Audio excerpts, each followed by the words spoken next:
الشيطان الرجيم.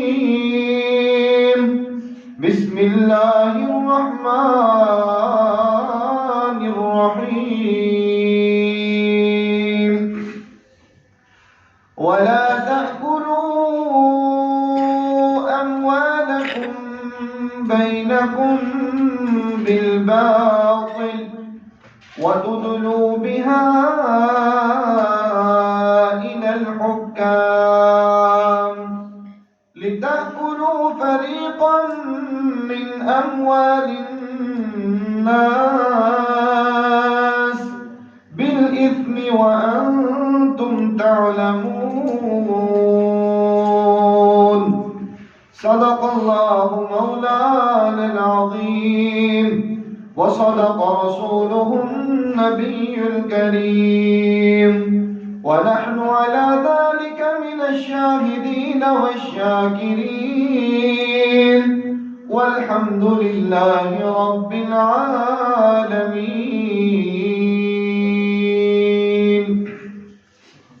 حمد و ثنا، تعریف، تمجید، تقدیس اللہ رب العزت کے لیے جو کائنات کا پالنے والا ہے، خالق ہے، مالک ہے، رازق ہے، داتا ہے، گنج بخش ہے، لجپال ہے، غریب نواز ہے، غوث اعظم ہے، علی کل شیء قدیر ہے.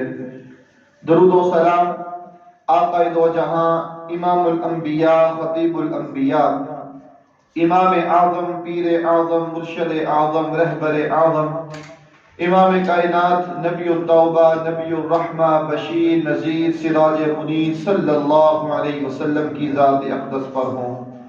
باری تعالیٰ سے دعا ہے کہ اللہ ہم سب کا یہاں پر آنا، بیٹھنا، سننا، سنانا اللہ تعالیٰ اپنی بارگاہ کے اندر منظور و مقبول فرمائے اور ہم سب کا ذریعہ نجات کا سبب بنے. اللہ ہم سب کو بار بار حج اور عمرے کی سعادت نصیب فرمائے. ہر مسلمان کا یہ عقیدہ ہے کہ ہم سب نے فوت ہو کر اللہ کے سامنے پیش ہونا ہے. یہ ہمارا عقیدہ ہے. ہم سب نے اللہ کے سامنے پیش ہونا ہے اور وہاں دنیا کے تمام معاملات کا ہم نے حساب دینا ہے. قیامت والے دن اللہ تعالیٰ نے انسانوں سے اپنے حقوق کے بارے میں پوچھنا ہے. قیامت کے دن اللہ تعالیٰ نے انسانوں سے لوگوں کے حقوق کے بارے میں سوال کرنا ہے. حقوق اللہ اور حقوق العباد دونوں چیزیں اگر انسان ان میں کامیاب ہو گیا تو ٹھیک ہے. اگر انسان ان دونوں میں ناکام ہوا یا دونوں میں سے کسی ایک میں ناکام ہو گیا تو ایسا انسان اللہ رب العالمین کی جنت میں داخل نہیں ہو سکے گا. اور جب تک انسان چار چیزوں کا جواب نہیں دے گا اس وقت تک انسان اللہ کے سامنے اپنے قدم کو ہلا بھی نہیں سکے گا. دنیا میں ہم طرح طرح کے ہیلے، بہانے اور جھوٹ کو استعمال کر کے جان چھڑا لیتے ہیں، لیکن روز قیامت اپنے قدم جب ہم اللہ کے سامنے کھڑے ہوں گے اس وقت ہم اپنے قدم کو ہلا سکیں گے؟ نہیں ہلا سکیں گے. بھاگنا، دوڑنا، چلنا یہ دور کی باتیں ہیں. ہمیں اپنے قدم کو ہلانے کی اجازت تک نہیں ہوگی جب تک ہم چار سوالات کا جواب نہیں دیں گے. لا یزال قدم عبد، ہرگز انسان اپنے دونوں قدموں میں سے کوئی ایک قدم اٹھا نہیں سکے گا حتی یسأل عن اربع، جب تک اس سے 4 سوالات نہیں کیے جاتے اور وہ ان کا جواب نہیں دیتا، اس وقت تک وہ اپنے قدم کو ہلا سکے گا نہیں ہلا سکے گا۔ پہلا سوال، العمره فیما افنا، زندگی کہاں گزاری، زندگی دی کیسے گزاری، پہلا سوال۔ دوسرا سوال، وعن شبابه فیما افنا، زندگی اللہ نے تجھے دی، زندگی میں پھر ایک ٹائم وہ بھی آیا جو جوانی کا ٹائم تھا، ایک پیریڈ وہ بھی تھا جب تو جوان تھا، تیرے پاس سب کچھ تھا، مال تھا، دولت تھی، شہرت تھی، عزت تھی، وقار تھا، حسن تھا، جمال تھا، عہدہ تھا، تیرے پاس سب کچھ تھا۔ اللہ سوال کریں گے، بتلا تو نے جوانی کہاں گزاری؟ دو سوال۔ تیسرا سوال میرا رب کرے گا، وعن ماله من اين اكتسب وفيما انفق، مال کہاں سے لیا اور کہاں خرچ کیا؟ دو چیزیں، لینے کا سوال بھی ہوگا اور خرچ کرنے کا سوال بھی ہوگا۔ چوتھا سوال، میرا اللہ اس سے پوچھے گا، جتنا تجھے علم تھا بتلا تو نے اس کے مطابق کتنا عمل کیا؟ یہ 4 سوال ہر انسان سے کیے جائیں گے، جب تک وہ جواب نہیں دے گا جان نہیں چھوٹے گی۔ ہر انسان سے یہ سوال ہوں، زندگی کہاں گزاری، جوانی کیسے گزاری، مال کہاں سے لیا، کہاں خرچ کیا، سوال کیا جائے گا۔ تجھے جتنا علم تھا بتلا تو نے اس کے مطابق کتنا عمل کیا۔ آج کی اس نشست میں آپ کے سامنے جو بات میں بیان کرنا چاہتا ہوں وہ تیسرا سوال ہے، وعن ماله من اين اكتسب وفيما انفق، کہ مال کہاں سے لیا اور کہاں خرچ کیا۔ یہ آج کے حوالے، جمعے کے حوالے سے آپ کے سامنے چند گزارشات پیش کروں گا۔ آج کل مال اور مالی معاملات بہت خطرناک حد تک پہنچ چکے ہیں۔ پرہیزگار، نمازی، متقی، حاجی صاحب، چودھری صاحب، قاری صاحب، عالم صاحب، سب کو اپنے اپنے گریبان میں جانچنے کی ضرورت ہے۔ یہ مال کہاں سے آ رہا ہے اور اس کو میں کہاں خرچ کر رہا ہوں؟ یہ حلال طریقے سے آ رہا ہے کہ حرام سے آ رہا ہے؟ یہ جو مال میں کما رہا ہوں، جو میں گھر لے کر جا رہا ہوں، کہیں میں اپنے بھائیوں کے مال پر، حق پر قبضہ تو نہیں کر رہا؟ یہ جو مال آ رہا ہے کہیں میں بہنوں کے حق پر ڈاکہ تو نہیں ڈال رہا؟ یہ جو مال میرے پاس آ رہا ہے یہ میرا ہے کہ دنیا کا مال ہے؟ یہ جو مال میرے پاس آ رہا ہے کہیں میں یتیموں کا حق تو نہیں مار رہا؟ یہ مال میرا ہے کہ دنیا کا ہے؟ آج اس بات کو سوچنے کی ضرورت ہے، وگرنہ روز قیامت میرے رب نے سوال کرنا ہے، میرے اللہ نے پوچھنا ہے، وعن ماله من اين اكتسب، بتلا تو نے مال کہاں سے لیا، محنت کر کے کمایا یا فراڈ کر کے حاصل کیا، محنت کر کے کمایا کہ دھوکہ دے کر مال کمایا؟ بتلا، وعن ماله من اين اكتسب، بتلا تو نے مال کہاں سے لیا، مزدوری کر کے لیا، حلال طریقے سے لیا، یا کسی کے حق پر ڈاکہ ڈال کر مال کو حاصل کیا؟ آج فکر کریں، آج غور کریں۔ اللہ نے ہمیں پاور دی ہے، اللہ نے ہمیں عہدہ دیا ہے، اللہ نے ہمیں سربراہ بنایا ہے، تو پھر اس کے بارے میں سوال بھی ہونا ہے۔ آج کئی ایسے گھرانے ہیں جہاں جائیداد کی تقسیم میں لڑائیاں ہیں، بڑے بھائی جو ہیں وہ چھوٹوں کو حصہ نہیں دے رہے، بہنیں جو ہیں اپنے بھائیوں سے حصہ نہیں مانگتی کہیں ناراض نہ ہو جائیں۔ اس ٹائم کو یاد رکھیں، اس وقت کو یاد رکھیں کہ ہم نے اللہ کے حضور پیش ہونا ہے، اور اس وقت تک ہمارے قدم ہل نہیں سکیں گے جب تک ہم جواب نہیں دیں گے۔ وَعَنْ مَالِهِ مِنْ أَيْنَ اكْتَسَبَ، تیرے پاس مال تھا، تیرے پاس سب کچھ تھا، بتلا کہاں سے آیا اور کہاں خرچ کیا، آج جواب دینا ہوگا۔ میں نے اور آپ نے کیا اس وقت کے لیے تیاری کی ہے؟ کیا میں نے اور آپ نے اس وقت کے لیے کچھ سوچا ہے کہ آج تو میں بھائیوں کے حق کو دبائے بیٹھا ہوں، آج تو میں یتیموں کے مال پر قابض بن کر بیٹھا ہوں، آج تو میں بہنوں کے حق کو نہیں دے رہا، آج تو میں سب کچھ ہڑپ کر کے اپنے پاس رکھ کر بیٹھا ہوا ہوں؟ کیا میں نے اور آپ نے سوچا ہے کہ اس وقت کیا ہوگا جب ہم اللہ کے سامنے کھڑے ہوں گے، اپنی مرضی سے ہم اپنے قدم کو ہلا نہیں سکیں گے، اس وقت میرا اور آپ کا کیا بنے گا؟ آج ضرورت ہے کہ ہم سوچیں، آج ضرورت ہے کہ ہم اس بات پر غور کریں۔ پیغمبر علیہ السلام کی حدیث ہے، رسول اللہ صلی اللہ علیہ وسلم نے فرمایا، من مات وهو بريء من الكبر والغلول والدين، جو انسان اس حال میں مر گیا کہ وہ اللہ رب العالمین کے حقوق کو ادا کرتا تھا،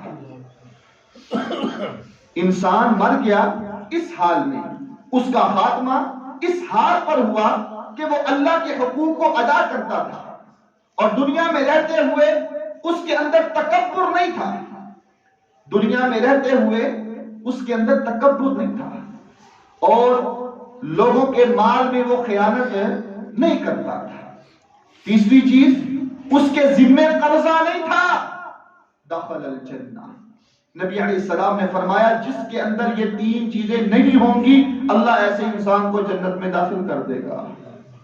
تکبر، آج ہر دوسرا انسان متکبر بنا پھرتا ہے، اللہ نے تھوڑا سا مال کیا دے دیا، اللہ نے تھوڑا سا عہدہ کیا دے دیا، ہم اپنا آپ بھول جاتے ہیں، اور جہاں جس کا دا لگتا ہے وہ لگا رہا ہے۔ مال میں خیانت یہ بیماری بھی عام ہے، اور قرضہ یہ برائی اور یہ بیماری بھی آج عام ہو چکی ہے۔ نبی علیہ السلام نے فرمایا جس کے اندر تکبر نہیں تھا، جس نے لوگوں کے مال میں خیانت نہیں کی، اور جس کے ذمہ قرضہ نہیں تھا، دخل الجنہ، ایسا انسان جنت میں جائے گا۔ یہ قرضہ جو ہے یہ بہت بری چیز ہے، قرضہ بہت بری چیز ہے۔ بڑے بڑے عقل مند، بڑے بڑے دانشور اور بڑے بڑے سمجھدار لوگوں کو یہ قرضہ جو ہے گمراہی کی طرف لے جاتا ہے۔ پیغمبر علیہ السلام ہر نماز میں یہ دعا کیا کرتے تھے، کیا دعا تھی؟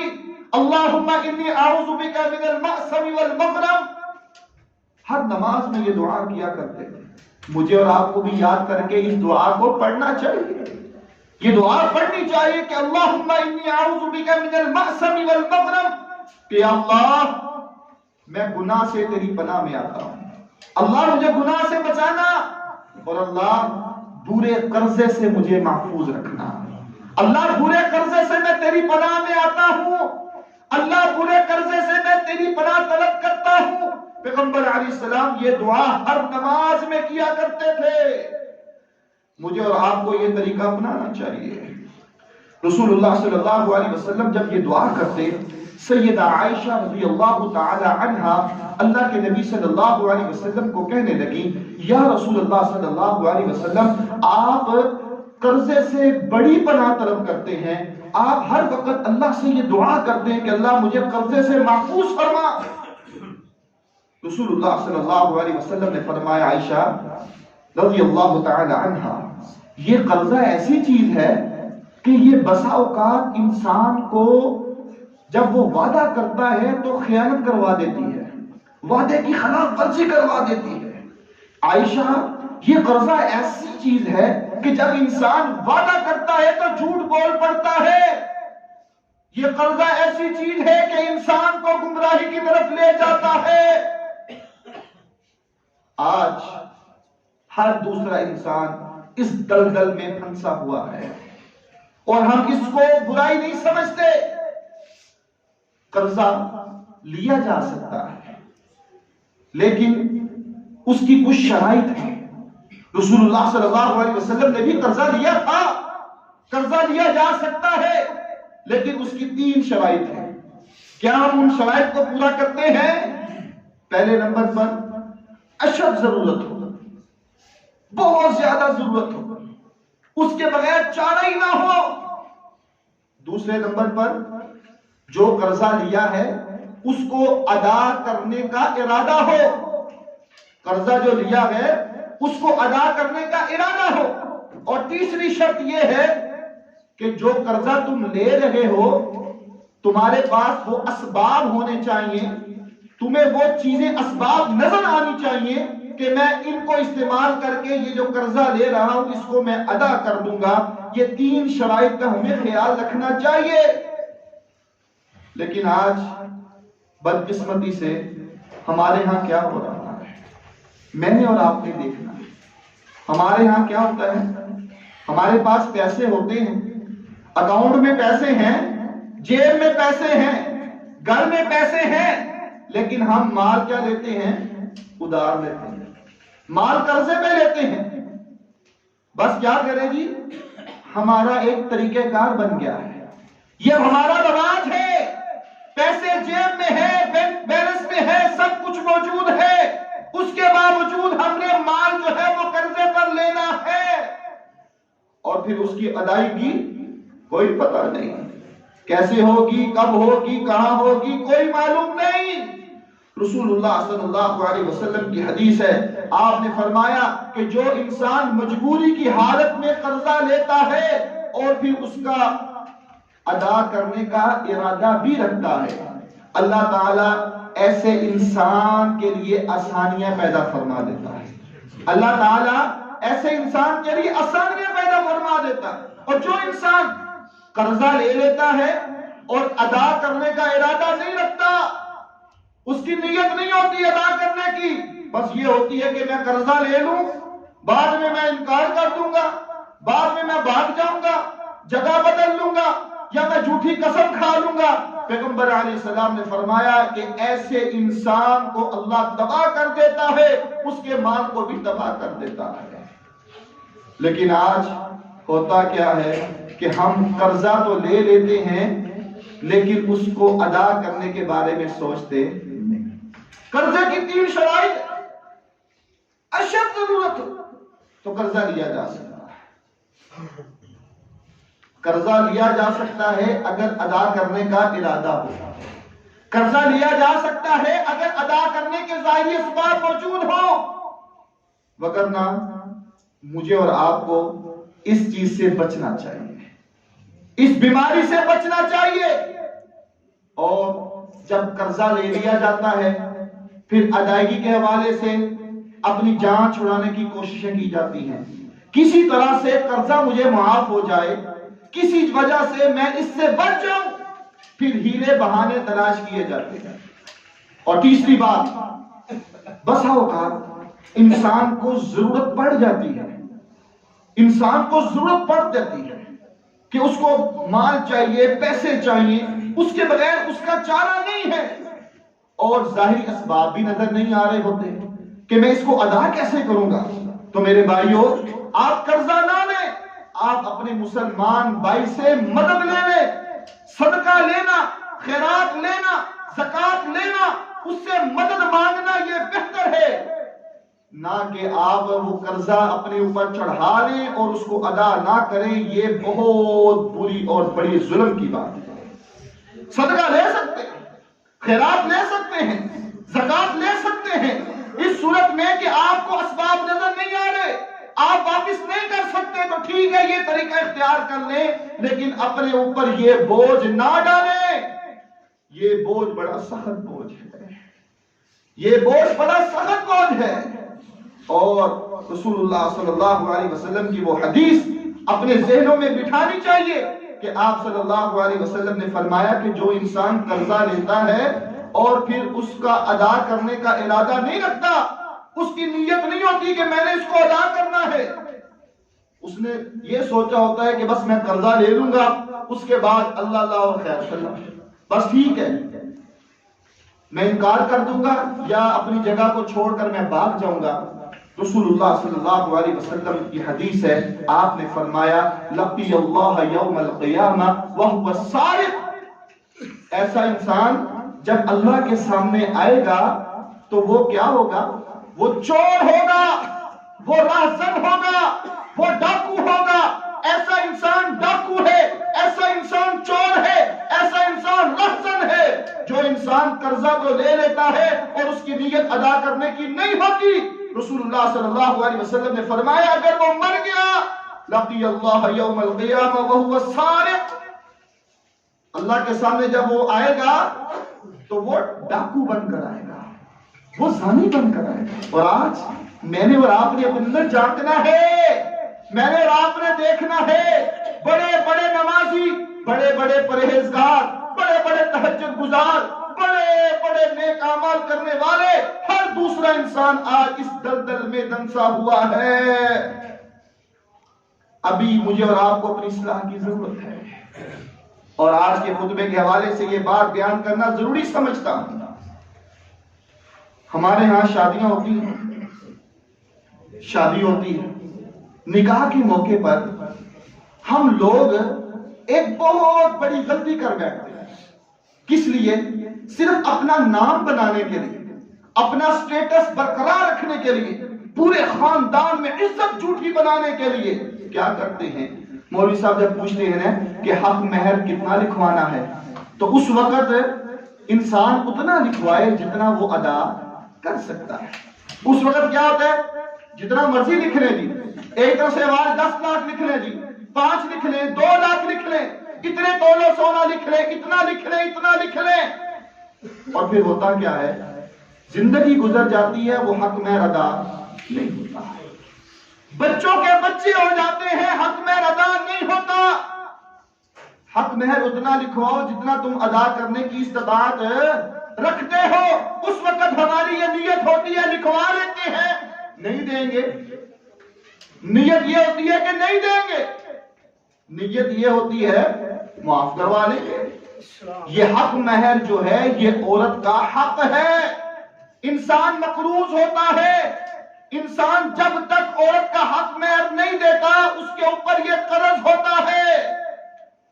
اور جب ہم صرف شہرت کے لیے، جھوٹی شہرت کے لیے حق مہر زیادہ لکھوا لیتے ہیں اور نیت یہ ہوتی ہے کہ ہم نے کون سا دینا ہے، بس کاغذ میں لکھوانا ہے۔ پیغمبر علیہ السلام کی حدیث ہے لقی اللہ یوم القیامہ وہو الزانی، ایسا انسان جب اللہ کے سامنے آئے گا تو وہ ایسا ہوگا کہ وہ زانی انسان تھا، ساری زندگی وہ جو اس کی بیوی تھی اس کے ساتھ وہ زنا کرتا رہا، اور پیغمبر علیہ السلام نے فرمایا قیامت والے دن جب وہ اللہ کے سامنے پیش ہوگا تو وہ زانی کی حیثیت سے پیش ہوگا۔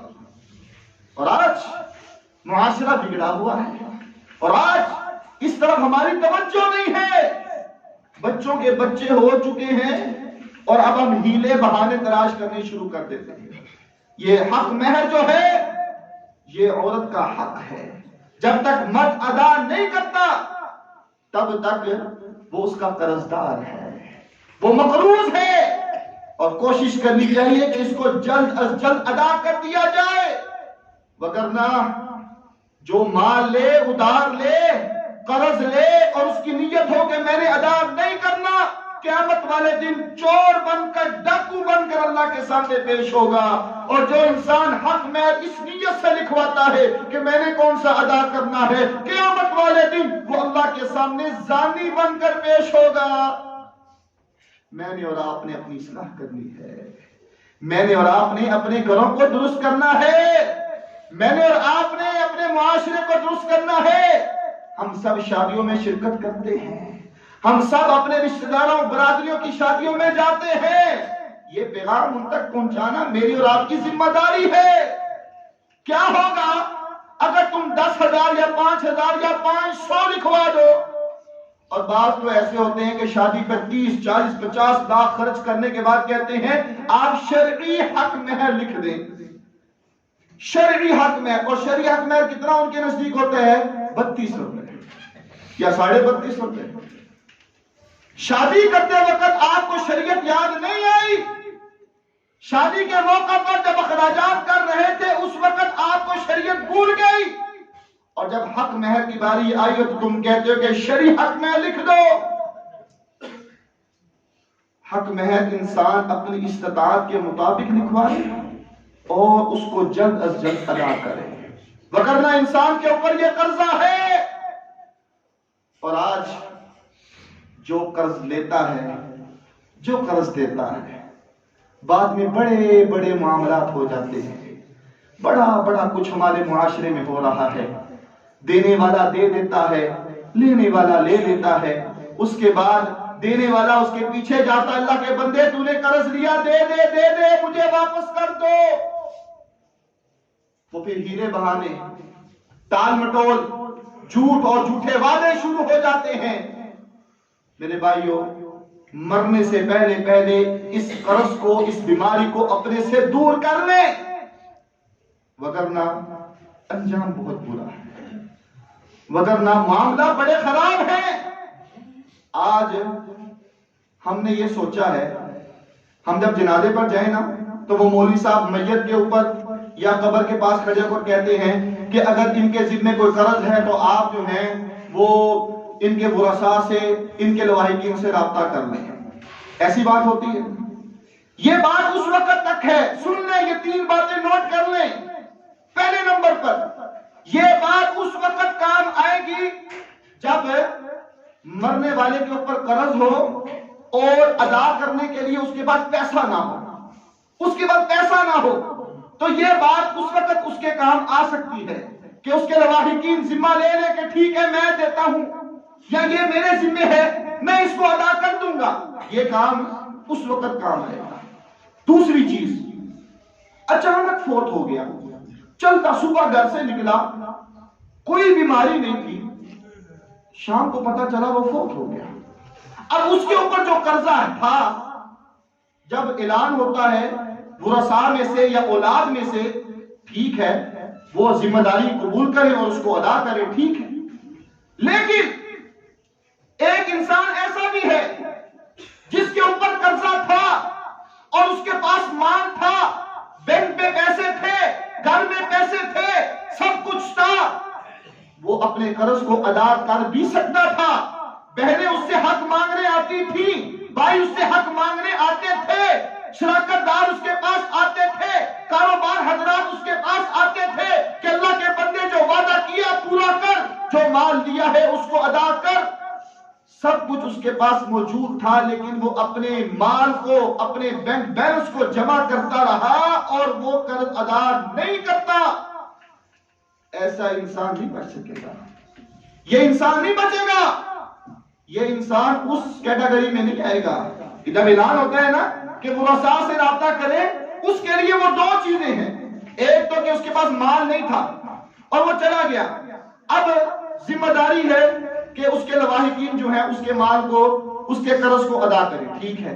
دوسری چیز، اچانک فوت ہو گیا تو اس کے مال میں سے قرض داروں کو لٹا دیا جائے۔ لیکن تیسری چیز کہ اگر سب کچھ ہونے کے باوجود وہ ہٹ درمی کرتا ہے، سب کچھ ہونے کے باوجود قرض نہیں دیتا، سب کچھ ہونے کے باوجود حق نہیں دیتا، سب کچھ ہونے کے باوجود حصے داری نہیں کرتا، سب کچھ ہونے کے باوجود شراکت داری نہیں کرتا، تو ایسا انسان جو ہے اس کے لیے وبال ہی وبال ہے، یہ انسان نہیں بچ سکے گا۔ اور وہ حدیث مجھے اور آپ کو اپنے ذہنوں میں رکھنی چاہیے۔ پیغمبر علیہ السلام کے پاس ایک شخص آیا، آ کر کہنے لگا یا رسول اللہ صلی اللہ علیہ وسلم، اگر میں اللہ کے لیے نکلوں، میرے پاس سامان ہو، بیوی بچوں کو چھوڑوں، سب کو چھوڑ کر میدان جہاد میں جاؤں، اخلاص کے ساتھ، للہیت کے ساتھ، خشیت الہی کے ساتھ، صرف رب کو منانے کے لیے میں سب کو چھوڑ کر باہر نکل جاؤں اور میں قتال کروں، لڑائی کروں، شہید ہو جاؤں اور میں شہادت کا رتبہ حاصل کر لوں، تو یا رسول اللہ صلی اللہ علیہ وسلم کیا میرے اللہ سارے گناہوں کو معاف کر دے گا؟ یہ شہادت کا رتبہ کوئی معمولی رتبہ نہیں ہے، شہید کا مقام کوئی معمولی مقام نہیں ہے۔ پیغمبر علیہ السلام نے فرمایا تھا نا کہ شہید جب شہادت کا رتبہ پاتا ہے تو اللہ اس کے سارے گناہوں کو معاف کر دیتا ہے، سارے گناہ معاف، قبر کا عذاب اس کو نہیں ہوگا، اور جب وہ قبر سے اٹھے گا تو اس وقت اس کے اوپر خوف نہیں ہوگا۔ یہ شہید کو مقام ملے گا میدان محشر، جب سارے ننگے ہوں گے، کسی کے بدن پر کپڑا نہیں ہوگا، میرا اللہ شہید کو لباس پہنائے گا، یہ اعزاز شہید کو ملے گا، اور 72 حوروں کے ساتھ شادی میرا اللہ شہید کے ساتھ کروائے گا۔ میرا اللہ جب شہید کا خون کا قطرہ ابھی زمین پر نہیں گرتا، اس سے پہلے میرا اللہ اس کو محل دکھا دیتا ہے، اس کو وہ مقام دکھا دیتا ہے، اور اس کا محل کتنا ہے؟ 100 منزلہ محل ہوگا، 100 منزلہ محل، اور ایک منزل سے دوسری منزل کا فاصلہ زمین اور آسمان کی خلا کے برابر ہوگا۔ یہ مقام کس کو ملے گا؟ شہید کو ملے گا، اور وہ شہید قیامت والے دن پیغمبر علیہ السلام کی حدیث ہے، اللہ فرمائیں گے کہ اے میرے بندے، تو نے میرے لیے لڑا، تو نے میرے لیے قتال کیا، جہاد فی سبیل اللہ کے لیے نکلا، اپنے خاندان میں سے 70 ایسے افراد جو جہنم میں جانے والے ہوں گے، جن کے بڑے بڑے گناہ ہوں گے، چھوٹی موٹے گناہ نہیں، بڑے بڑے گناہ، اور جہنم میں انہوں نے جانا ہوگا، میرا اللہ فرمائے گا کہ اے شہید، اپنے خاندان میں سے 70 ایسے لوگوں کو نکال لے، میں اللہ ان کو جنت میں داخل کر دوں گا۔ شہید کی سفارش سے میرا اللہ اس کے خاندان کے 70 افراد کو جنت میں داخل کر دے گا۔ یہ مقام ہے شہادت کا۔ لیکن پیغمبر علیہ السلام نے فرمایا کہ اگر اس کے ذمے قرضہ ہوگا، جب تک اس کا قرضہ ادا نہیں کیا جائے گا تب تک وہ جنت میں داخل نہیں۔ میں اور آپ پرواہ نہیں ہے، دن گزر رہے ہیں، وقت گزر رہا ہے، ٹائم گزر رہا ہے، سب کچھ جا رہا ہے، لیکن ہمیں پرواہ نہیں ہے۔ خدا را اس بیماری کو اپنے اوپر سے اتر رہی ہے، جتنی کوشش ہو سکتی ہے اس دلدل سے نکل جائیں۔ رسول اللہ صلی اللہ علیہ وسلم کی وہ حدیث ہے، آپ نے فرمایا کہ جب انسان اس دنیا سے فوت ہوتا ہے اور اس کے اوپر قرضہ ہوتا ہے تو اس کی روح جو ہے وہ آسمان اور زمین کے درمیان لٹک جاتی ہے، آسمان اور زمین کے درمیان لٹک جاتی ہے۔ جب تک اس کا قرض ادا نہیں کیا جاتا تب تک اس کی روح جو ہے وہ لٹکتی رہتی ہے۔ اب میں اور آپ کس کیٹیگری میں ہیں، یہ میں نے اور آپ نے دیکھنا ہے۔ آج مرنے کے بعد سارے آ جائیں گے، اپنا اپنا حصہ مانگنے، کوئی کسی کے کام نہیں آئے گا۔ وہ آپ کا اپنا ہے جو آپ نے پہن لیا، جو کھا لیا، جو ہنڈا لیا۔ مرنے کے بعد سب کچھ دوسروں کا ہے۔ آج مال جمع کرتے ہو کس لیے؟ اپنی اولاد کے لیے۔ آج مال جمع کرتے ہو کس لیے؟ تاکہ میرے بچے، میری بیوی، میرے قریبی عزیز جو میرے ساتھ رہتے ہیں وہ سکون اطمینان سے زندگی بسر کر سکیں۔ لیکن خدا را اگر یہ دل تمہارے سر کے اوپر منڈلاتی رہی تو پھر کوئی کسی کے کام نہیں آئے گا۔ اس وقت تو سب کو اپنے حصوں کی پڑی ہوتی ہے کہ جائیداد آ جائے، مال آ جائے۔ یہ بات بھی ہمیں اپنے ذہنوں میں بٹھانی چاہیے۔ انسان کے فوت ہو جانے کے بعد 3 چیزوں کا خیال رکھنا چاہیے۔ مال لینے تو سب آ جاتے ہیں، حصہ مانگنے تو سب آ جاتے ہیں، ان 3 باتوں کا خیال اپنے ذہنوں میں بٹھا لیجئے۔ پہلے نمبر پر کوئی انسان فوت ہو گیا تو سب سے پہلے آپ اس کے کفن دفن کا انتظام اس کے پیسوں میں سے کریں۔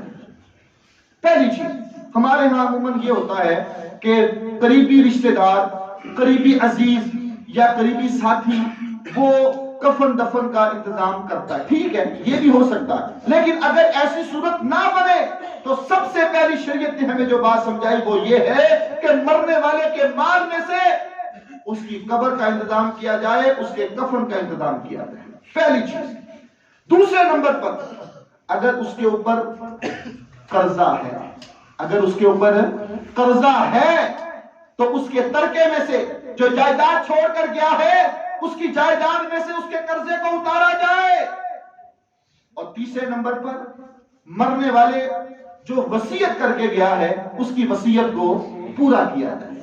یہ تین چیزیں ہونے کے بعد اب جائیداد وراثت کی تقسیم ہوگی۔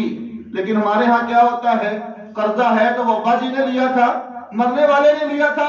بعض ایسے بدبخت ہوتے ہیں جو کہتے ہیں کہ جاؤ قبرستان چلے جاؤ، قبر سے نکالو، ہمیں کوئی پتہ نہیں، انہوں نے لیا تھا، وہ جانے اور تم جانے، ہمیں کیا پرواہ۔